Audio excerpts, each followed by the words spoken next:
नमस्कार मित्रांनो, बारामती तालुक्यातील अत्यंत महत्त्वाच्या ग्रामपंचायतीची निवडणूक लागलेली आहे, ती म्हणजे करंजी। याच परिसरामध्ये सोमेश्वर देवस्थान आहे आणि आता आपल्यासोबत येथील सरपंच पदाचे उमेदवार आहेत। तुम्ही चक्क स्टॅम्प पेपरवर वचननामा देता, हे आयडिया कशी सुचली?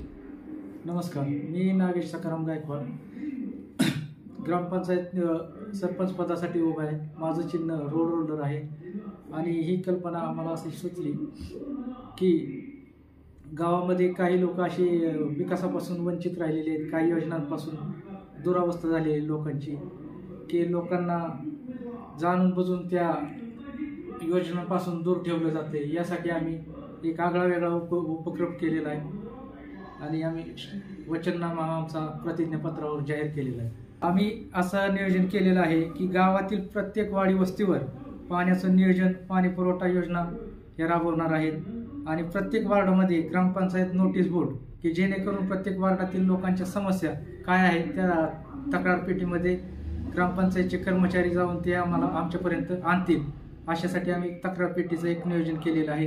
ग्रामपंचायत आपल्या दारी हा एक उपक्रम राबवणार आहे आम्ही, की जेणेकरून लोकांची गैरसोय होऊ नये। काही लोक कामानिमित्त बाहेर जातात, बाहेरगावी जातात, की अडचण असते येणे जाण्याची, त्यासाठी आम्ही लोकांनी ग्रामपंचायतीशी थेट संपर्क साधावा की आम्ही त्यांना कागदपत्र घरपोच देणार।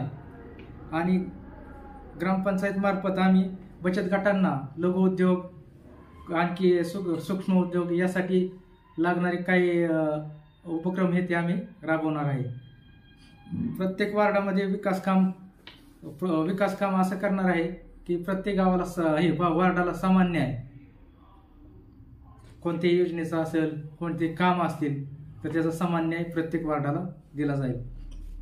दलित वस्ती सुधारणा योजना, शासकीय योजना यासाठी सर्वांना सगळे घरपोच माहिती देणार किंवा लोकांपर्यंत जाऊन आम्ही ते योजनेची उपलब्धता करणार। आणि सार्वजनिक शौचालय असं बांधण्याचा आमचा ध्यास आहे। दरवर्षीचा लेखापरीक्षण अहवाल, जेणेकरून 5 वर्षामध्ये प्रत्येक वर्षी जो अहवाल सादर केला जातो तो आम्ही प्रत्येक वर्षी जाहीर करणार आहे। ग्रामपंचायत आमची ही 24 तास सुविधा देणार आहे। मुद्दा आहे की सोमेश्वर देवस्थान येथे आमच्या इथे श्रावण महिन्यामध्ये यात्रा भरते आणि त्यानिमित्त लोकांना तिथं रोजगार उपलब्ध होतो। त्या फक्त श्रावण महिन्यापुरताच उपलब्ध होतो आणि बाकी 11 महिने ते लोक व्यवसायापासून त्या वंचित राहतात। यासाठी आमचा उद्देश असा आहे की तिथं आम्ही एक बाल उद्यान, की जेणेकरून लोक तिथं थांबली पाहिजेत आणि भाविकांच्या सगळ्या सोयी तिथं उपलब्ध झाल्या पाहिजेत। यासाठी आम्ही तिथं बऱ्याच प्रमाणात, मोठ्या प्रमाणात असा निधी आणणार आहोत आणि लोकांची गैरसोय होऊ नये भाविकांची, यासाठी वेगवेगळ्या योजनांची पूर्तता तिथं करणार आहोत। मी मतदारांना काय आव्हान करता? नमस्कार, मी नागेश सकाराम गायकवाड, सरपंच पदासाठी उभा आहे आणि माझं चिन्ह रोड रोलर आहे। मी मतदारांना एवढंच आवाहन करतो की मला आपली सेवा करण्याची संधी द्यावी। रोड रोलर या चिन्हासमोरील बटन दाबून मला आपल्या समाजसेवा करण्याची संधी द्यावी, एवढीच विनंती आहे। नमस्कार, मी बंटी गायकवाड, शिवसेना विभाग प्रमुख, बारामती। मी गेल्या 10 ते 15 वर्षापासून एक समाजकारणाचा वारसा शिवसेनेमार्फत राबवत आहे। त्या ठिकाणी समाजकारणामध्ये विविध प्रश्न मी त्या ठिकाणी मार्गी लावत असतो, परिसरातील असतील, ग्रामपंचायतमध्ये असतील। याच अनुषंगाने आता आमच्या ग्रामपंचायत करंजीची निवडणूक चालू आहे आणि येत्या 5 तारखेला ते मतदान पार पाडणार आहे। तर माझा एक संबंधित जोडीदार, एक शिवसेनेचा शाखा प्रमुख आहे तो सुद्धा, आणि त्याला या ठिकाणी मागील 5 वर्षापासून मी समाजकारणात आणि ग्रामपंचायतच्या मार्फत विविध प्रश्नी मार्गी लावण्यासाठी आम्ही त्या ठिकाणी झटत होतो। त्याच माध्यमातून त्याला या ठिकाणी येणाऱ्या आजच्या निवडणुकीमध्ये सरपंच पदासाठी उभा केलेला आहे। तर ह्या निवडणुकीमध्ये आम्ही जे काही मूलभूत प्रश्न आहेत, जे मागील बऱ्याच वर्षापासून वंचित पडलेले आहेत आणि जनता त्यापासून दूर राहिलेली, त्यासाठी आम्ही जनतेचा विश्वास संपादन करण्यासाठी या ठिकाणी आम्ही एक नोटरी तयार केलेली, 100 रुपयाच्या स्टॅम्पवर आम्ही त्या ठिकाणी वचननामा त्या ठिकाणी जनतेला आम्ही सादर केलेला। त्या वचननाम्यामध्ये आम्ही असा उल्लेख केलेले बरेच मुद्दे आहेत त्या ठिकाणी, की मागील मी म्हणतो मागील बऱ्याच खूप वर्षापासून हे मुद्दे चर्चेला आले नव्हते.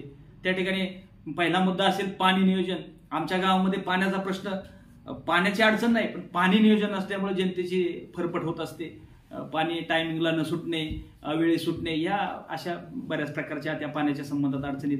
नंबर 2, मंदिरापासले सोमेश्वर मंदिरापाशी पण तीच परिस्थिती, पाणी गेलेले तिथं पण त्या ठिकाणी वाड्या वस्त्यांवर त्या पाण्याचं नियोजन केलं जात नाही. त्यामुळे त्या परिसरातील देखील नागरिक त्या पाण्यासाठी वंचित राहते. हा खरं तर हा मूलभूत प्रश्न आहे. पाण्याचा प्रश्न म्हणजे मूलभूत प्रश्न आला. लाईट असेल, लाईट संबंधित सुद्धा तीच परिस्थिती. लोकांना त्या ठिकाणी आम्ही आता प्रचारासाठी फिरतो पण बऱ्याच ठिकाणी गेल्यानंतर जनतेची ओरड अशी की आम्हाला 2-2, 3-3 वर्ष खांबावर लाईट नाही. आणि ती लोक वाड्या वस्त्यावर शेती आणि अशा ठिकाणी राहत असायचं की त्या ठिकाणी 4च घरं असतील, 2च घरं असतील, त्या ठिकाणी त्या लाईटची गरज असते. पण ते जर आपण अशा गोष्टींपासून वंचित राहिलो तर आपल्याला भारत एकदम सुजलाम सुफलाम म्हणण्याचा आपल्याला हक्क नाही, मला असं वाटतं. आणि ही चुकीच्या लोकांच्या हाती सत्ता गेल्यामुळे ही सगळी परिस्थिती उद्भवली. त्यासाठी त्या ठिकाणी ह्या लोकांनी राजकारणाची आणि समाजकारणाची विश्वासार्हता गमावलेली. त्यासाठी आम्ही हा वचननामा जनतेला सादर करतोय की बाबा हा आमचा वचननामा आणि ह्याच पद्धतीने आम्ही काम करणार. हे 100 रुपयाचं नोटरी पत्र वचननामा रूपानं आम्ही त्यांच्या हातात दिले हे आपण पाहू शकता. आपण या रूपानं या जनतेच्या हातात दिले जेणेकरून त्यांचा आमच्यावर विश्वास बसावा आणि आम्हाला एकदा काम करण्याची संधी त्या ठिकाणी मिळावी. तर तुम्हाला त्यातले एक प्रमुख मुद्दे 2-3 सांगतो.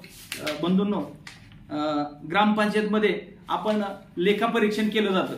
मला नाही वाटत महाराष्ट्रामध्ये कुठे ही लेखापरीक्षण सादर केलं जात असेल पण आम्ही हा वेगळा उपक्रम राबवण्याच्या संदर्भात आम्ही या वचननाम्यावर तसा उल्लेख केलेला आहे. दरवर्षी जो लेखापरीक्षण अहवाल होईल तो आम्ही त्या ठिकाणी नोटीस बोर्ड आम्ही प्रत्येक वॉर्डमध्ये लावणार आहे आणि त्या नोटीस बोर्डवर हा लेखापरीक्षण अहवाल त्या ठिकाणी सादर करणार आहे दरवर्षी. नंबर 2, नोटीस बोर्ड आणि त्याच्याबरोबर आम्ही म्हणजे तक्रार पेटी बसवणार आहे. काय होतं आपल्या ग्रामीण भागामध्ये काही प्रस्थापित लोक असतात, ते काही लोक गोरगरीब लोकांना जाणून बुजून त्रास देणं, काय अशी बऱ्याच घटना असतात. मग त्या उघड बोलता येत नाही. त्यासाठी आम्ही तक्रार पेटी बसवणार आहे.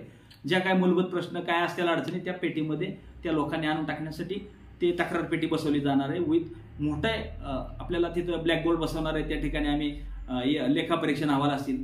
नंतर नंबर 3 आपला मुद्दा राहिला सामाजिक लेखापरीक्षण समिती. आम्ही ग्रामपंचायतवर सामाजिक लेखापरीक्षण समिती कशासाठी, तर जे काही विकास कामं येतील त्या विकास कामावर ही सामाजिक लेखापरीक्षण समिती काम करणार आहे. त्यामध्ये रिटायर्ड आपल्या विस्तार अधिकारी असतील, तलाठी असतील, ग्रामसेवक असतील, शिक्षक असतील, अशा प्रकारचे लोक त्या समितीवर आणि सामाजिक कार्यकर्ते देखील असतील. म्हणजे त्या आपल्या ग्रामपंचायत ऍक्टमध्ये नमूद आहे की ही लोक त्या समितीवर पाहिजेत. अशा प्रकारे आम्ही ते ग्रामपंचायत अशी चालवण्याचा आमचा मानस आहे. त्या ठिकाणी आम्हाला तुम्ही एकदा संधी द्यावी असे मला त्यातून नम्रतेची एक विनंती आपल्याला करावीशी वाटते. आपला दुसरा एक महत्वाचा मुद्दा आहे, गावाच्या प्रत्येक वाडी वस्तीमध्ये आमच्या स्मशानभूमीमध्ये पाण्याची सोय नाही. बघू शकता, माझ्याच नाही, तुम्ही मला वाटतं ग्रामीण भागात ही सोय कुठंच नसावी. त्यासाठी मी एक आगळा वेगळा उपक्रम त्या ठिकाणी राबवायचा आमचा तो प्रयत्न आहे की प्रत्येक स्मशानभूमीमध्ये मुतारी असेल, संडास असेल, पाण्याच्या टाक्या असतील आणि लाईट असेल, हे त्या ठिकाणी आम्हाला त्या आपल्या वाड्या वस्त्यांवर किंवा आपल्या गावामध्ये बसवायचा मानस आहे. आणि दुसरं म्हणजे आपल्या सोमेश्वर मंदिरापाशी यात्रा, आपले सोमेश्वर मंदिरापाशी यात्रा भरत असते. वर्षाला श्रावणाच्या महिन्यामध्ये ती यात्रा मोठ्या स्वरूपामध्ये भरते आणि त्याच्यानंतर त्या ठिकाणी 11 महिने तिथील व्यापारी असतील आणि काही आपल्या परिसरातील त्या माळी समाज असेल, ही लोक वंचित राहतात. तिथं म्हणजे व्यवसायाचा काही सोर्स उपलब्ध राहत नाही. मग ते 11 महिने यांनी करायचं काय, त्यासाठी आमचं त्या ठिकाणी अजितदादा पवार यांनी निधी भरपूर उपलब्ध केलेला आहे. गाळे बांधून दिल्या, तिथं कार्यालय उपलब्ध केलेले आहेत, सगळ्या गोष्टीचं नियोजन. फक्त त्या ठिकाणी आता आम्हाला असं वाटतंय की त्या ठिकाणी मोठं उद्यान उभं राहिलं पाहिजे. त्या ठिकाणी 4 लोक येऊन उभे कंटिन्यू तिथं गर्दी राहिली पाहिजे, तिथं लोक थांबली पाहिजे. त्या स्वरूपामध्ये काय होईल, त्या लोकांना रोजगार उपलब्ध होईल आणि 4 रुपये प्रत्येकाला साधन होईल. हा एक आमचा महत्वाचा मानस त्या ठिकाणी.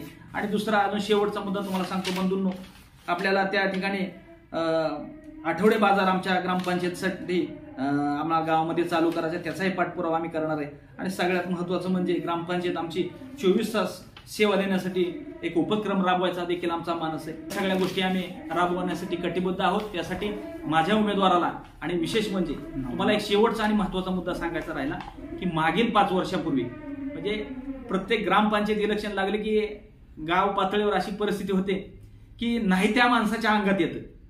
जो माणूस सामाजिक कार्य करतो अशा माणसाला मला वाटतं संधी द्यायला हवी जनतेनं. विचार करा, प्रत्येक वेळेस हीच परिस्थिती प्रत्येक गावामध्ये गेल्यानंतर तुम्हाला तीच परिस्थिती पाहायला मिळेल. मागील 5 वर्षापूर्वी मी माझ्या आईचा त्या ठिकाणी सरपंच पदाचा उमेदवारी अर्ज दाखल केला होता. त्या ठिकाणी 4 उमेदवार होते बंधूंनो. 3 पराभूत झाले, एकाला बहुमतानं त्या ठिकाणी विजय मिळाला आणि 2 नंबरचा उमेदवार होता त्याला 450-500च्या आसपास मतदान मिळाले. पण मला सांगण्याचं तात्पर्य असे की जर एखाद्या उमेदवाराला 450-500 मतदान मिळत असेल तर त्या मताचा तुम्ही मग त्या मताचा विचार केला पाहिजे. कसा विचार केला पाहिजे तर त्या लोकांच्या अडचणी तुम्ही पंचायतमध्ये येऊन मांडल्या पाहिजे ना की तुम्ही फक्त इलेक्शन पुरतं उभा राहून त्या ठिकाणी एखाद्या सामाजिक कार्यकर्त्याला मागे पाडण्याचा प्रयत्न करताय आणि तुमचं सामाजिक कार्य नसताना विनाकारण फक्त इलेक्शन आलं की अंगात आणायचे हा प्रकार जनतेने ओळखावा आणि खरोखर 5 वर्ष किंवा मागील 10-5 वर्ष कोण सामाजिक कार्य करतोय, कोण जनतेचे प्रश्न मांडतोय अशा लोकांना तुम्ही संधी द्यावी एवढीच मी नम्र विनंती करतो आणि थांबतो. जय हिंद, जय महाराष्ट्र.